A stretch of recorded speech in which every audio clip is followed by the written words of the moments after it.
시청자 여러분 안녕하십니까? 저의 세계관 강좌 두 번째 시간에 오신 여러분 진심으로 환영합니다. 오늘은 세계관의 개념에 대한 이해와 세계관이 생성된 그 원인에 대한 이해, 그리고 세계관의 중요성과 필요성에 대하여 말씀드리려고 합니다. 그리고 이 강의의 말미에서 청소년들에게 드리는 부탁의 말씀이 있으니 조금 지루하시더라도 끝까지 시청해 주시기를 부탁드립니다. 세계관이란 무엇일까요? 세계관이란 인간의 삶과 죽음에 관한 궁극적 질문들에 대답하는 총체적인 실제관입니다. 그리고 모든 사고와 판단의 기초가 되는 직관적인 개념체계라고도 말할 수 있습니다. 세계관을 뜻하는 독일어 벨트한샤웅이라는 말은 철학자 칸트에 의해서 조성되었습니다. 이 말은 1790년에 발간된 칸트의 판단력 비판에서 처음으로 소개되었고, 칸트가 이 말에 적용한 의미는 대략 세상을 보는 관점, 사물에 대한 조망, 그리고 어떤 특유의 관점으로 우주를 바라보는 방식이라는 의미로 사용했습니다. 그리고 벨트한샤웅은 1840년에 비로소 독일의 표준어가 되었고 19세의 독일 역사학자들에 의하여 한 민족의 영속적이고 심오한 문화적 패턴을 의미하는 말로 사용되었습니다. 그리고 뒤를 이어 근세 철학과 낭만주의 문학에서 이 단어는 만유의 구조나 목적, 그리고 그 가치와 의미에 대한 총체적 견해라는 뜻을 가진 말로 사용되었습니다. 그러므로 인간 사회의 세계관이라는 철학적인 용어가 사용된 역사는 2021년 현재 불과 210년 정도에 지나지 않습니다. 그리고 종교인 기독교가 하나의 세계관으로 세상에 제시된 역사도 마찬가지로 200년 정도에 불과합니다. 즉 19세기 초 스코틀랜드의 목사 오와 19세기 말 네덜란드의 정치가 카이프에 의해서 기독교가 하나의 세계관으로 유럽과 북미 대륙에 제시되었습니다.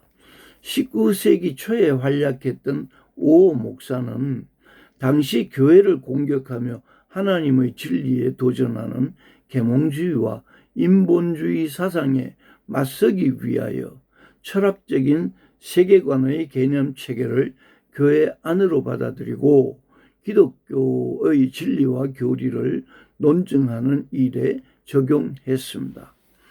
그리고 네덜란드의 정치가 카이퍼는 기독교의 진리와 교리가 국가와 사회 및 학교와 가정에서 실천되어야 할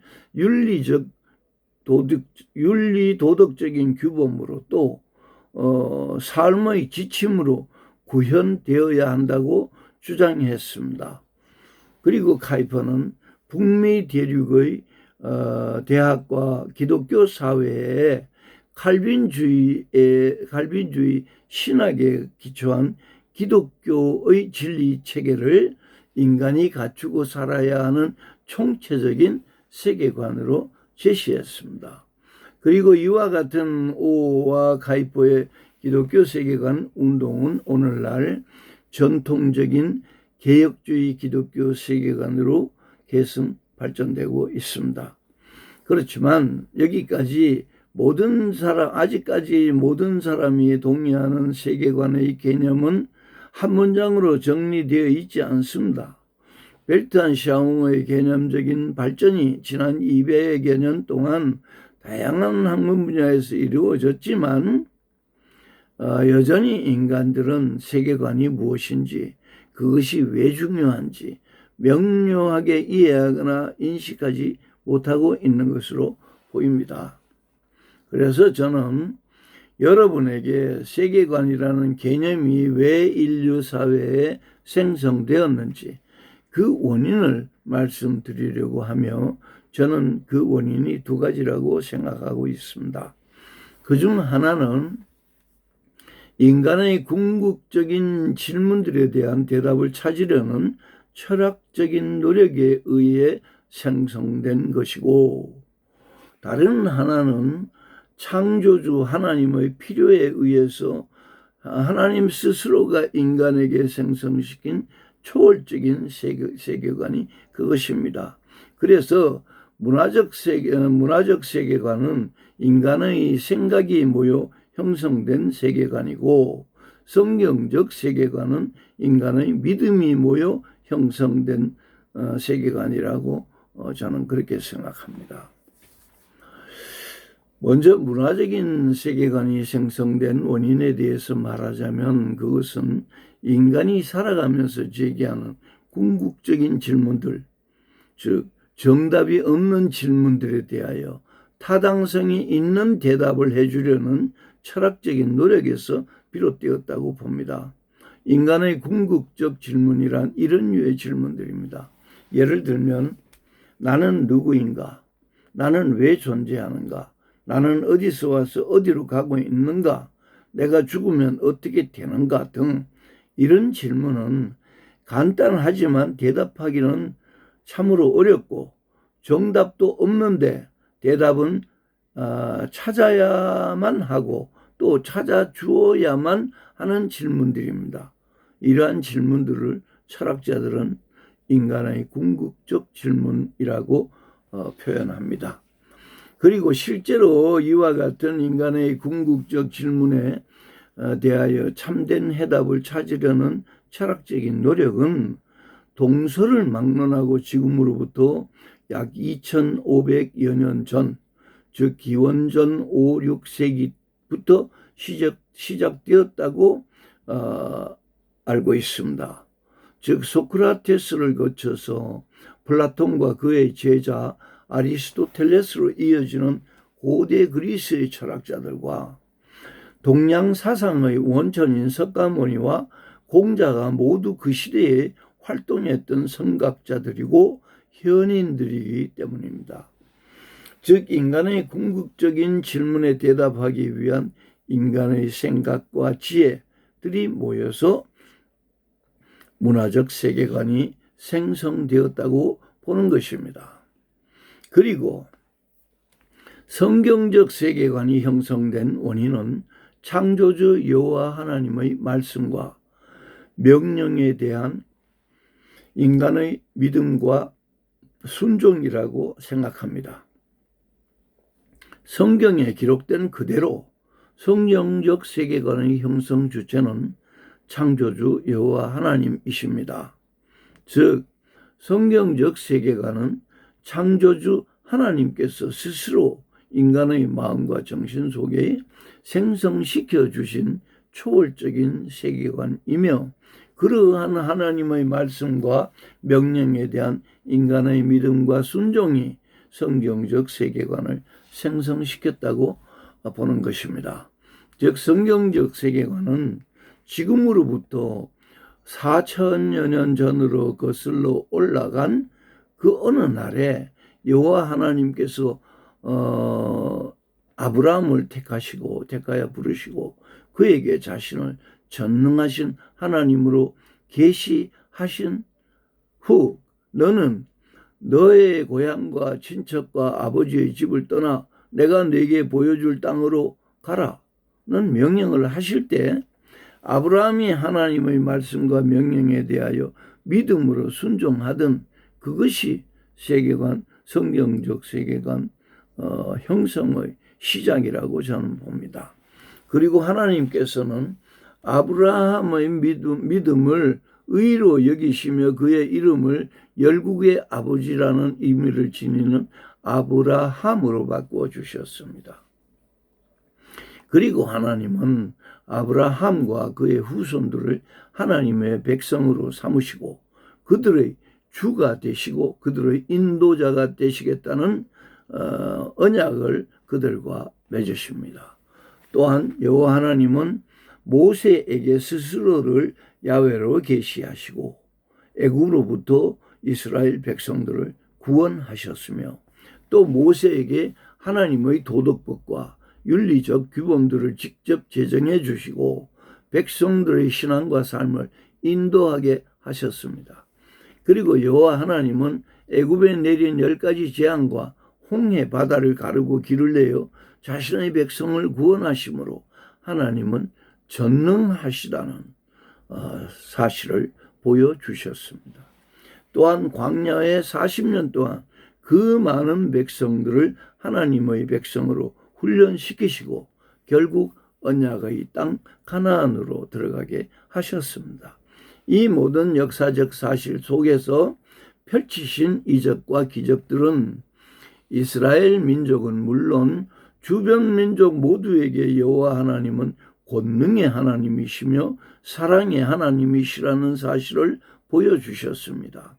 특히 하나님은 이사야 선지자를 통하여 나는 여호와라, 나 외에 구원자가 없다고 말씀하셨고 나 외에 다른 신이 없다고 말씀하셨습니다. 그리고 자신이 만왕의 왕이며 세상을 통치하시는 절대적인 주권자이심을 가르치셨습니다. 이러한 하나님의 성경적 세계관 형성 작업은 그리스도께서 성육신 하실 때까지 약 2000년간 계속되었고 마침내 예수 그리스도의 탄생과 죽음 그리고 부활에 의하여 그 체계가 완성되었습니다. 그러므로 성경적 세계관은 창조주 하나님의 관점에서 인간에게 가르쳐 주시고 심어주신 세계관이며 그 모든 내용은 성경책에 기록되어 있고 또 하늘과 땅 바다는 물론 자연과 우주 만물의 본성 속에 담겨져 있는 것입니다. 그러므로 성경적 세계관의 본질과 본성은 인간의 믿음으로 순종해야 하는 신앙과 삶에 대한 포괄적이고 총체적인 개념체계라고 말하게 되는 것입니다. 세계관의 기원과 개념에 대한 말씀은 이 정도를 이해하는 수준에서 마무리하고 지금부터는 세계관이 인간에게 왜 중요한지 그 이유를 말씀드리겠습니다. 세계관이 일생에서 중요한 이유는 세계관이 인생의 필수품이기 때문입니다. 본래 세계관은 실증할 수 없어 자명하고 파괴할 수 없어 불멸하다는 딜타이의 표현처럼 세계관은 검증이나 논증이 불가능합니다. 그리고 사람의 수만큼이나 다양하게 존재하기 때문에 그 종류를 파악하거나 세어볼 수도 없습니다. 더구나 세계관은 문화의 표면에서 드러나는 부분이 있기는 하지만 그 본성이 인간의 마음 가장 깊은 곳 또는 민족성의 심층에 위치하고 있고 또 잠재성과 암시적인 성격을 가지고 있기 때문에 일상생활에서 개인이 자신의 세계관을 인식하며 사는 사람은 거의 없다고 보는 것이 일반적인 이해입니다. 그런데 어째서 세계관은 인생의 필수품이라고 말할 수 있는가? 그 이유는 독일의 철학자 딜타이와 니체가 세계관은 인생의 궁극적 질문에 대답해주는 개념체계이므로 인생의 필수품이다 라는 결론을 내려주었기 때문입니다. 저도 그들의 통찰이 옳았다고 생각하기 때문에 그들이 그러한 결론에 도달하게 되는 과정에 대하여 조금 공부했고 여러분에게 간략히 말씀드리려고 합니다. 본래 딜타이와 니체의 세계관에 대한 인식은 정반대였습니다. 즉 딜타이는 세계관 이론의 아버지로 인정받을 정도로 세계관의 중요성을 강조했던 철학자입니다. 그러나 니체는 세계관을 진실된 것처럼 보이지만 꾸며진 허구라고 생각하며 세계관을 불필요한 것이라고 주장했습니다. 그런데 이 두 철학자들이 인간의 궁극적인 질문에 대한 대답은 철학으로부터 구해줄 수 없고 세계관으로부터 얻을 수밖에 없다는 점에서 견해의 일치를 이룬 것입니다.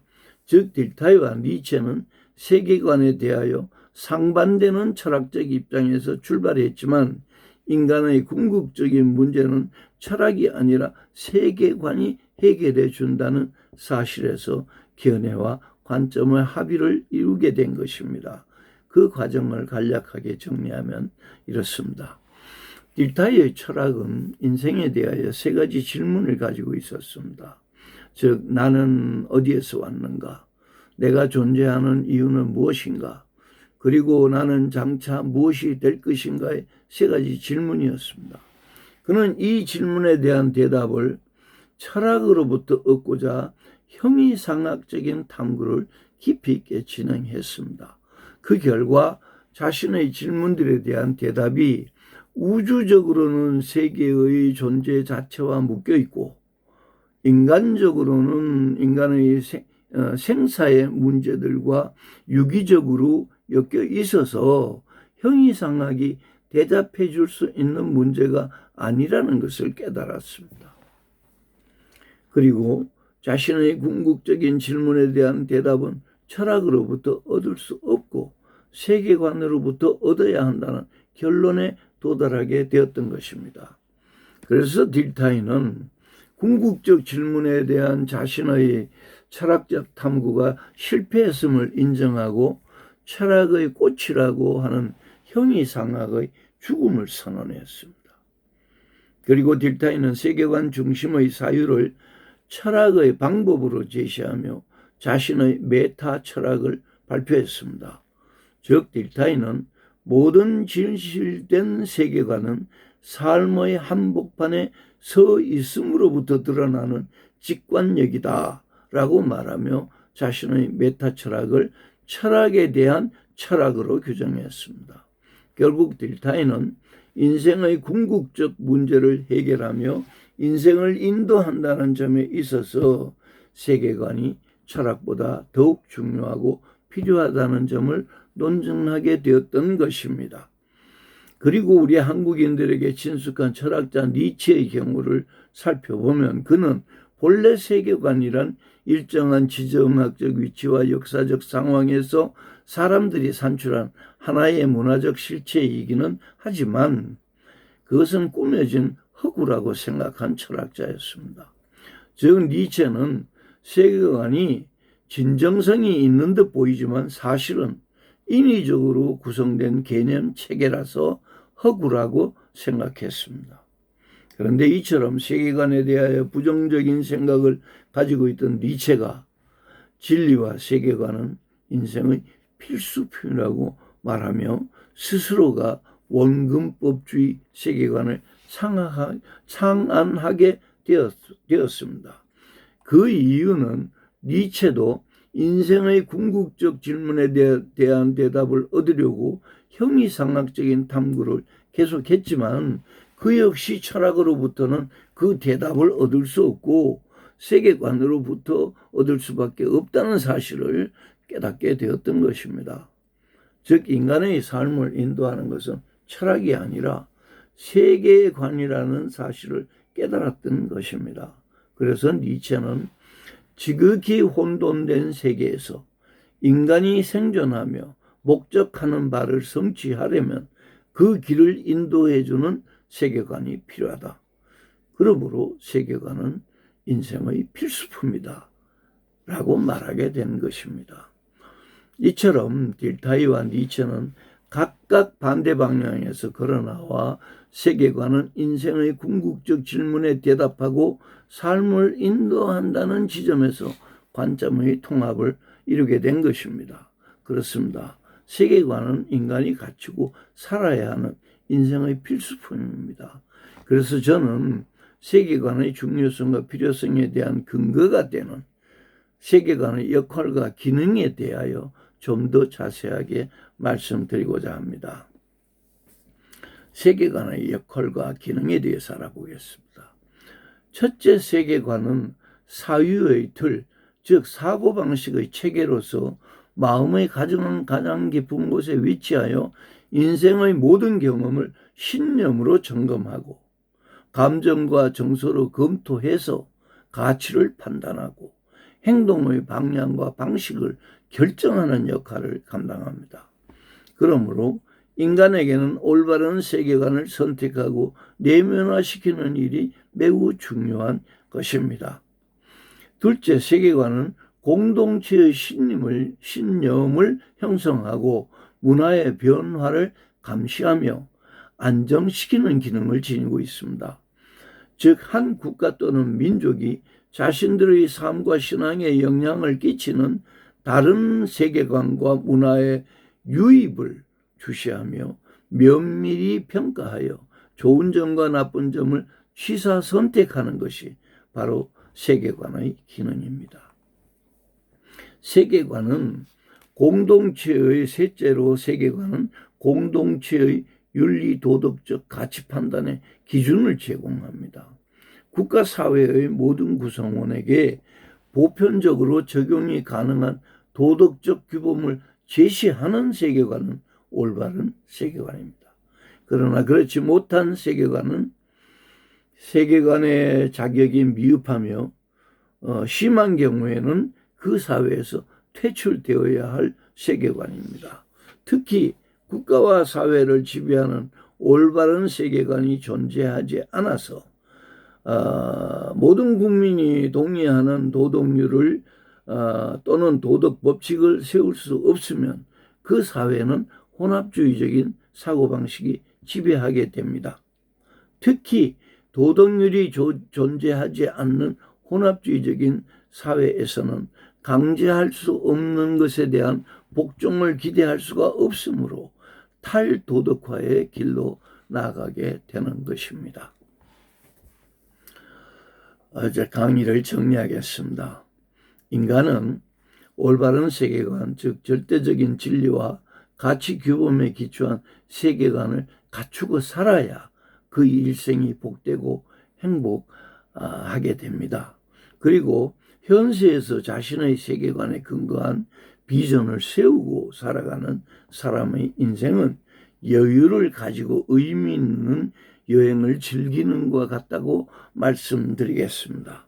그러나 세계관이 정립되어 있지 못하거나 건전하지 못한 세계관의 영향 아래에서 살고 있는 사람의 인생은 그 인생의 행로가 정돈이 되지 않아서 늘 분주하고 지저분한 일들로 바쁘게 살게 되고 결국 인생은 고달프다는 생각에서 벗어나기가 어려울 것이라고 저는 생각합니다.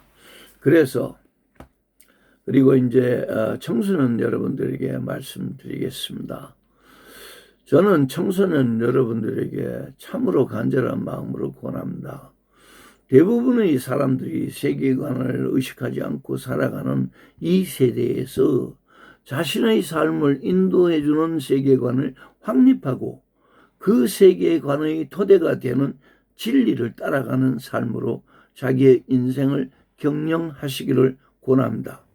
대학 진학과 취업을 위한 공부 매우 중요합니다.